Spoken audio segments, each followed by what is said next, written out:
كل الدعاء إلى البري ليحفظها من كل شر فيمحي بعده الغسل.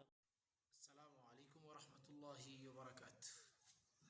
ورتفتوتا فرقانتم bakka jirtanitti salaamni rabbii qilleensarraan isin haadha qabu isin jecha ummata keenya duuba jecha gabaaba tokko isin hima. rabbi sodaadha bakka deemtanitti ittaqullaha ta'ala rabbi dhabamarraa isinii duriin jirre isin uume sodaadha ummata islaam. sodaan rabbii yoo teetu si waliin jira, yoo deemtu si waliin jira, yoo dhaabbattuu fi yoo haasoftuu fi yoo calliftu hunda si waliin jira. sodaa rabbii kana jalla wa'ala bakka deeman hundattuu rabbi sodaachuun dirqama. haa ta'u sodaa rabbii jechuun ammoo maal jechuudha? bakka rabbiin itti argamisiin jedhe irraa dhabamuu dhabuudha. bakka rabbiin ittiin argamisiin jedhe itti argamuu dhabuutu sodaa ilaahiiti jalla wa'ala. rabbi sodaachuu kana ummata islaam rabbi keenya haa sodaannu. rabbi sodaachuun balbala rizqii namaa bana. rabbi sodaachuun balbala khayrii namaa bana. rabbi sodaachuun heybaa ilmi namaa si'uuf gadi qabuu namaa godha.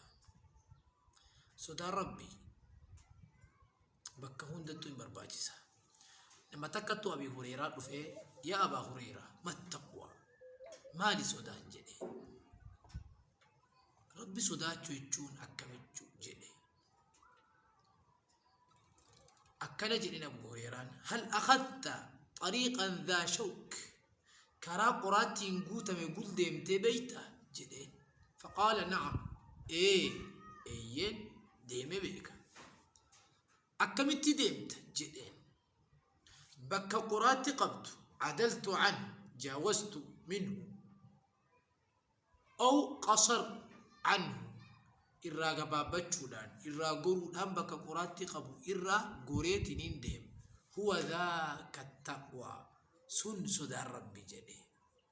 akkasuma rabbi sodaachuulleen bakka haraamarraa goranii khayriitti qajeeluudha. dhanbiin diqqoo jettee hin dhiisin hattan gaarrinu min alhasaa cirracharraa walitti qabamee guddatee hanga kana gahe diqqoo jettee dhanbii maasiyaa wayita lakkiftee deemuun deemtee gaara dhaqiti duuba. toobadhaa ilaahii keessa sodaadha isinin jedhaa.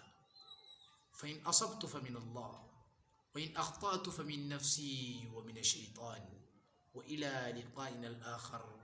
السلام عليكم ورحمة الله